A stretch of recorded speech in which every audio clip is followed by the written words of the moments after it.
Mataji, when you're ready, you can start, Mataji. Sri Prabhuji, Hare Krishna. Hare Krishna, dear devotees, please accept my humble obeisances. All glories to Sri Prabhupada and Guru Maharaj. Today we are reading Srimad Bhagavatam, Canto 7, Chapter 1, text 37 to 48. Om Namo Bhagavate Vasudevaya. Om Namo Bhagavate Vasudevaya. Om Namo Bhagavate Vasudevaya. Narayanam Namaskrityam Naram Chaiva Narottamam Deving Saraswatim Vyasam Tato Jaya Mudire Nashtaprayesu Abhadresu Nityam Bhagavata Sevaya Bhagavate Uttama Sloke Bhaktir Bhavati Naistiki. Text 37. Although these four great sages were older than Brahma's other son like Marichi, they appeared like small naked children only 5 or 6 years old. When Jaya and Vijay saw them trying to enter Vaikuntha Loka, these two gatekeepers, thinking them ordinary children, forbade them to enter. Thus checked by the doorkeepers Jaya and Vijay, Sanandana and the other great sages very angrily cursed them. You two foolish doorkeepers, they said, being agitated by the material qualities of passion and ignorance. You are unfit to live at the shelter of Madhudvisa lotus feet, which are free from such mode. It would be better for you to go immediately to the material world and take your birth in a family of most sinful asuras. Text 39. While Jay and Vijay, thus cursed by the sages, were falling to the material world, they were addressed as follows by the same sages, who were very kind to them. O doorkeepers, after 3 verses, you will be able to return to your position in Vaikuntha, for then the duration of the curse will have ended. These two associates of the Lord, Jay and Vijay, later descended into the material world, taking birth as the two sons of Ditis, Hiranyakasipu, being the older and the Hiranyaksha the younger. They were very much respected by Daitas and Danavas, demoniac species. Appearing as Narasimhadeva, the Supreme Personality of Godhead, Srihari killed Hiranyakasipu. When the Lord delivered the planet Earth, which had fallen in the Garbhodoka ocean, Hiranyaksha tried to hinder him, and then the Lord as Baraha killed Hiranyaksha. Desiring to kill his son Prahlada, who has a great devotee of Lord Vishnu, Hiranyakasipu tortured him in many ways. The Lord, the supersoul of all living entity, is sober, peaceful, and equal to everyone. Since the great devotee Prahlad was protected by the Lord's potency, Hiranyakashipu was unable to kill him in spite of endeavoring to do so in various ways. Thereafter, the same Jaya and Vijaya, the two doorkeepers of Lord Vishnu, took birth as Ravana and Kumbhakarna, begotten by Visrava in the womb of Kesini. They were extremely troublesome to all the peoples of the universe. Narad Muni continued, my dear king, just to relieve Jay and Vijay of Brahmana's curse, Lord Ramachandra appeared in order to kill Ravana and Kumbhakarna. It will be better for you to hear narration about Lord Ramachandra's activities from Markandeya. In their third birth, the same Jaya Vijaya appeared in the family of Kshatriya as your cousin, the son of your aunt. Because Lord Krishna has struck them with his disc, all their sinful reactions have been destroyed, and now they are free from the curse. These two associates of Lord Vishnu, Jaya and Vijay, maintained a feeling of enmity for a very long time. Because of always thinking of Krishna in this way, they regained the shelter of the Lord, having returned home back to Godhead. Maharaja Yudhishthira inquired, O my lord Narad Muni, why was there such enmity between Hiranyakashipu and his beloved son Prahlad Maharaj? How did Prahlad Maharaj become such a great devotee of Lord Krishna? Kindly explain this to me. Thank you. This is the end of the chapter 7. Thank you so much, Hemang. Mhm. Shri Krishna Prabhu, you can start when you're ready, Prabhu. Hare Krishna. Thank you, Hemangi Mataji. Thank you, Sundaran Prabhu.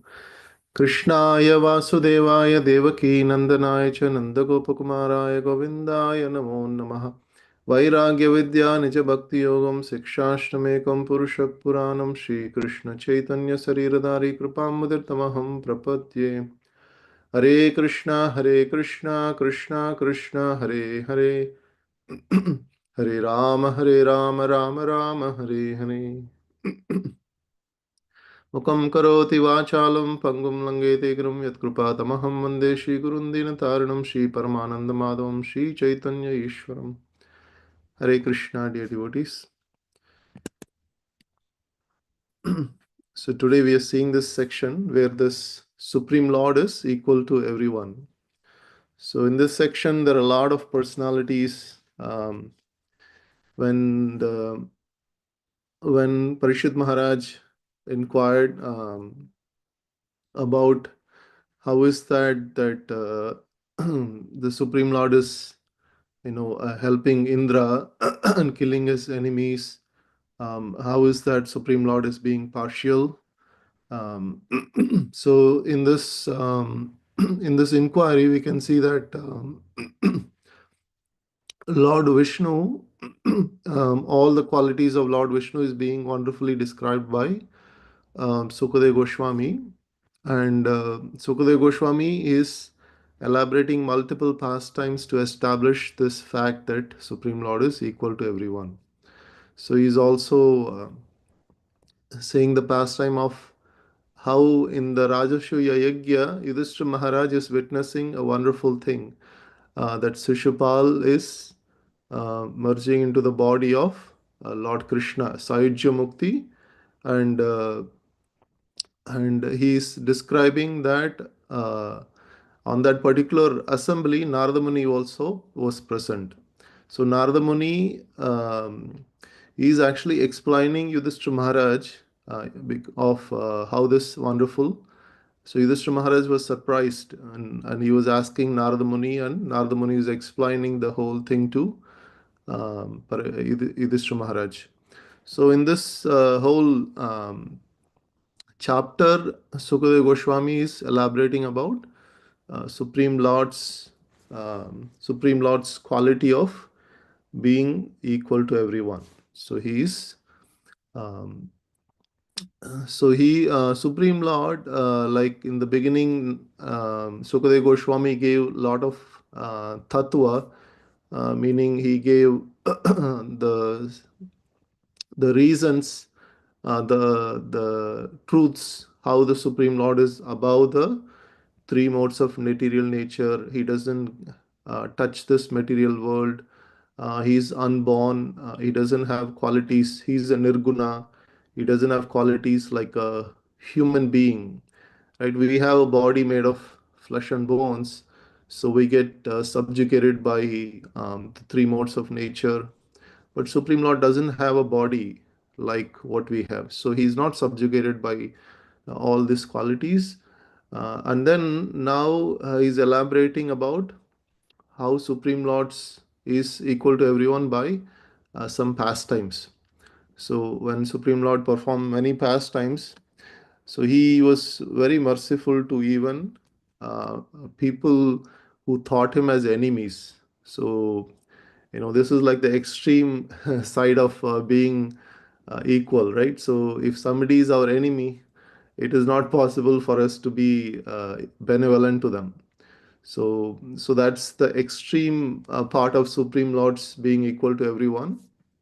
Now, in this verse number, starting from verse number 37, now Narada Muni is elaborating about um, how these personality, Shishupal and Dandavakra, they have actually Lord's associates in the Vaikuntha planets. So they actually fell down because of curse of the Brahmanas. So he's trying to elaborate that pastime to make Yudhishthira Maharaj understand that what is their actual position, how they actually came into this Shishupal and Dandavakra, how they got delivered again. So starting from verse number 37, we can see that Narada Muni is elaborating that once upon a time there were four sons of Lord Brahma: Sanaka, Sanatana, and Sanat Kumara. So these four sons, they were actually wandering all over the planet. So now they entered into the Vaikuntha planet. At that time, they were entering into the door where Lord Vishnu along with Mother Lakshmi, they were residing.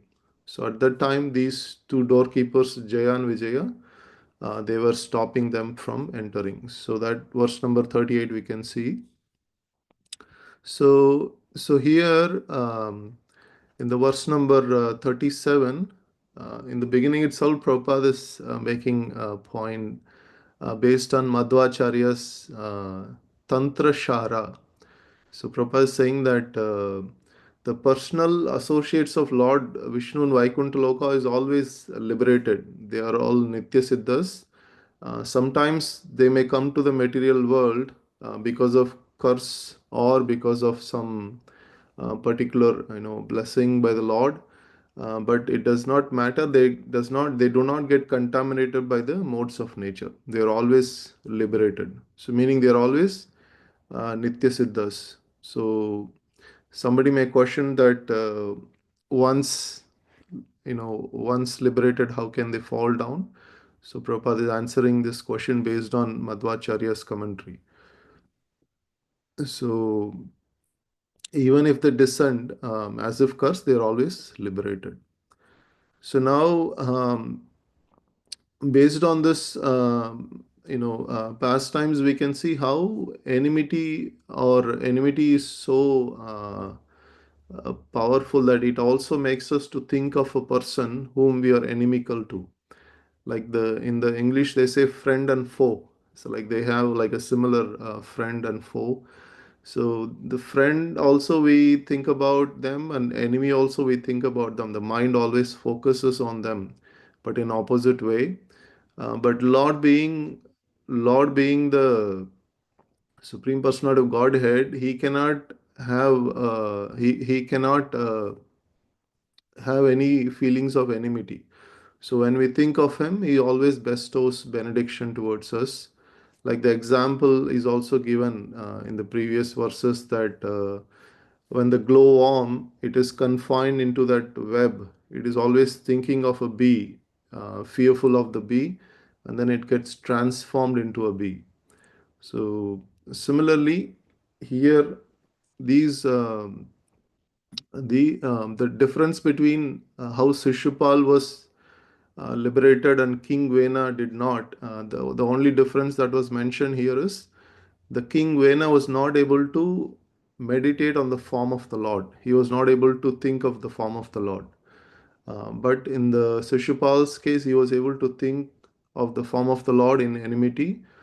Similarly, all of these personalities mentioned here, Kumbhakarna and Ravana, all of them were able to think. Ravana was always thinking of Lord Rama, and Shishupal was thinking of Lord Krishna. And similarly, in the Hiranyakashipu was thinking of form of Lord Vishnu. So they were all focusing on the form of the Lord. That was the difference that was mentioned here. In enmity, how they were able to uh, get liberation. So in the case of Shishupal, he gets Sayujya Mukti, but then it was mentioned here that by entering into Lord Krishna, his curse completely got purified, and he again entered into the Vaikuntha Loka as a associate of Lord Vishnu.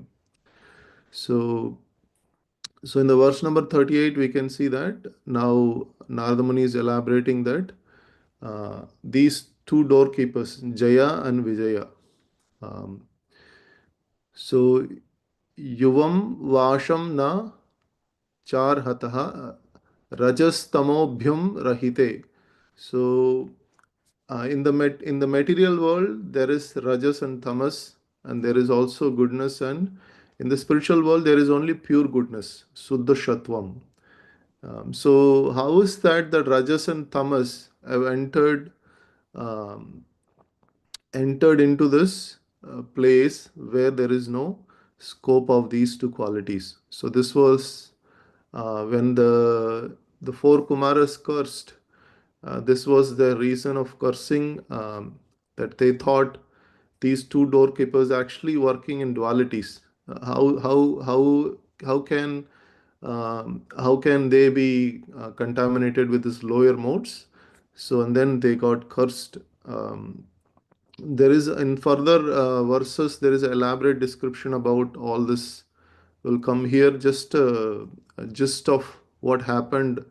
Narada Muni is elaborating, just is going through quickly, but in the further cantos there is elaborate description about how they go into the spiritual world, what they see, everything beautifully is described. So now, and then being cursed, they were being cursed by these four Kumaras as Papishtam Asurum Yonim. So they are being born in a most sinful demoniac species.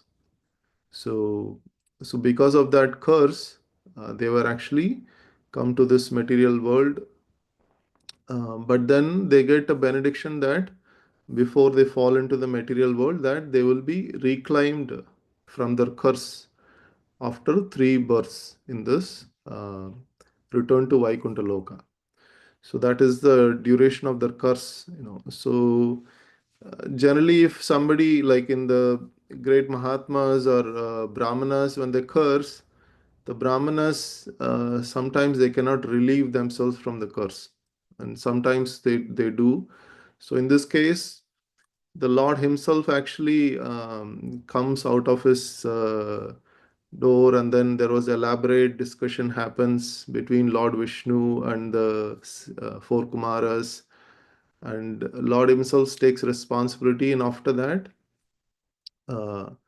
They were actually the four Kumaras accepts whatever the Lord is proposing. They also um, being they're always subordinate to the jurisdiction of the Lord, but still the Lord being very merciful, he says the sages, he said okay, and they also accept that after 3 births they will be relieved from the curse.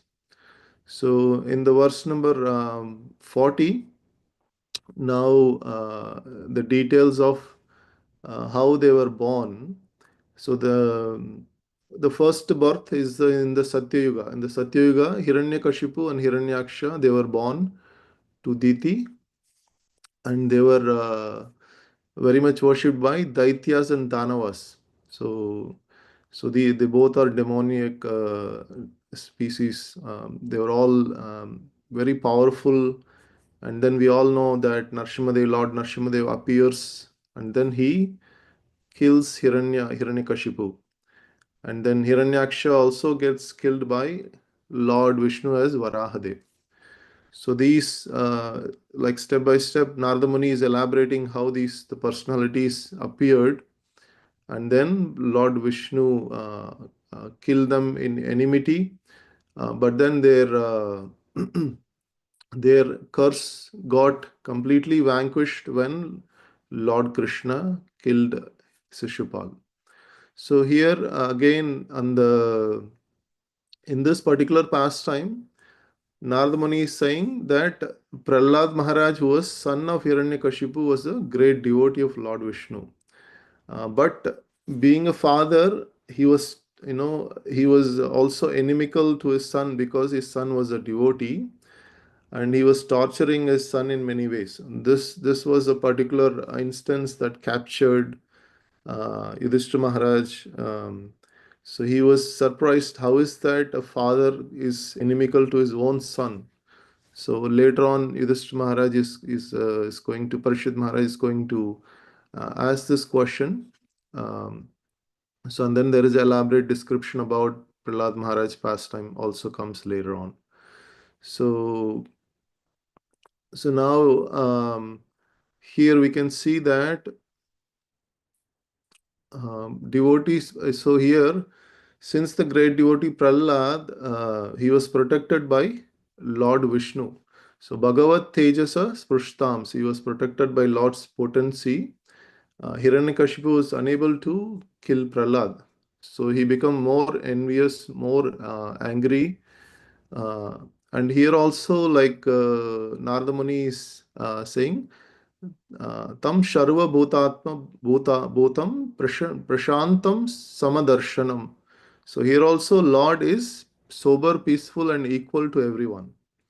So here also again he's again emphasizing that how Lord is equal to everyone. He is protecting Prahlad and is also merciful to Hiranyakashipu in relieving his curse. So sometimes although Lord is seen sometimes punishing someone, this is exactly like the comparison of the father punishing his child for the welfare of the child. So this is a spiritual vision. We cannot understand from a material vision. From a spiritual vision, I mean, we have to at least understand that we are not these bodies. Antavanta imedeha nityak shokta sarira. The body is perishable. Today or tomorrow the body is going to perish, and there is an aspect of a living entity that is eternal. So the Lord is always giving welfare for that eternal living entity. So from that vision, it's Samadarshanam, Prashantam Samadarshanam. So the Lord is equal to everyone. So and then the verse number 44. So in the Satya Yuga, these two Jaya and Vijaya were born as Hiranyaksha and Hiranyakashipu. Now in the Treta Yuga, they were born as Ravana and Kumbhakarna. So in the womb of Vishrava and Keshini. So by Vishrava was the father and mother Keshini, they were born. And they were also at that time extremely troublesome to all the people of the universe. So here it says that Sarva Loka Upataphanau. So they were giving extremely miseries to all the people of the world. And Rakshasa was like they were born in the demoniac species. Now, in the 45th verse, Narada Muni is saying, so just to relieve them from the curse, Ramachandra appeared and killed Ravana and Kumbhakarna. So we know that Bhagavad Gita Krishna says, Paritranaya sadhunam vinashaya cha dushkrutam.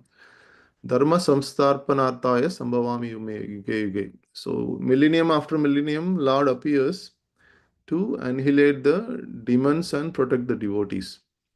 So even though he can annihilate the demons by many ways, he still personally comes because that is also his pastimes, and these two personalities is also his associates.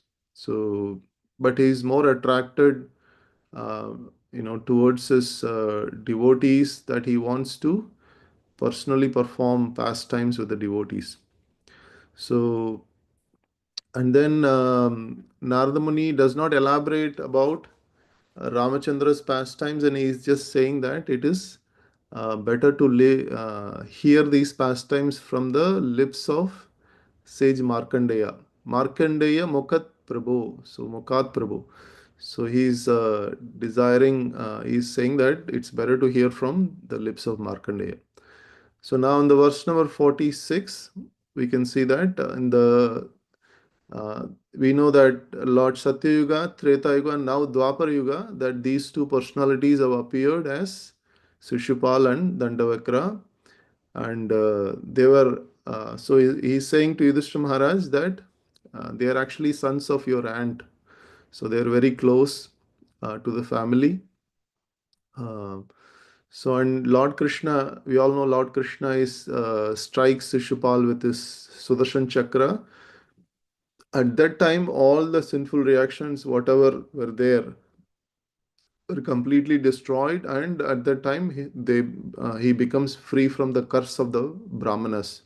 The four Kumaras curse were completely relieved at that time. So he again entered into Lord Krishna's body as a Sahyajya Mukti, and through that he become purified, and later on he gets re-established in Vaikuntha Loka as the associate of Lord Vishnu. So here in the verse number 47, now Narada Muni is saying that these two personalities maintained a feeling of enmity for a very long time. So we can say Satya Yuga, and then these were in three different yugas. But in this last life, they were always thinking of Krishna, it seems, and then they regained the shelter of the Lord and went back to Godhead. So now in the last verse, verse number 48, now Yudhishthira Maharaj is asking a question again to Narada Muni. So he was asking, how is that there was such an enmity between father and son, Hiranyakashipu and Prahlad Maharaj? So how did Prahlad Maharaj become such a great devotee of Lord Krishna? So Prahlad Maharaj was born in the womb of Kayadu and Hiranyakashipu. So even though he was in a Daitya family, he was in the family of Asuras, so he was considered as a great devotee.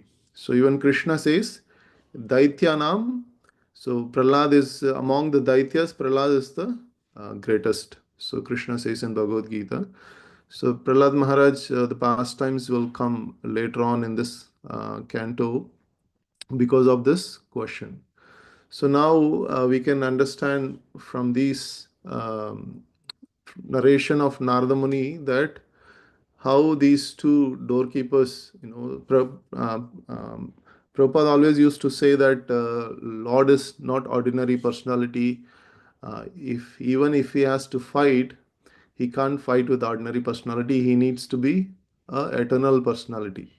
So, so for that purpose, the Lord creates this entire pastime of bringing his associates in the material world so that he can have a virya rasa. So there are 12 rasas, five primary and seven secondary rasas. So the five primary is Santa, Dashya, Vatsalya, Santa, Dashya, Saktya, Shakya, Vatsalya, and Madhurya.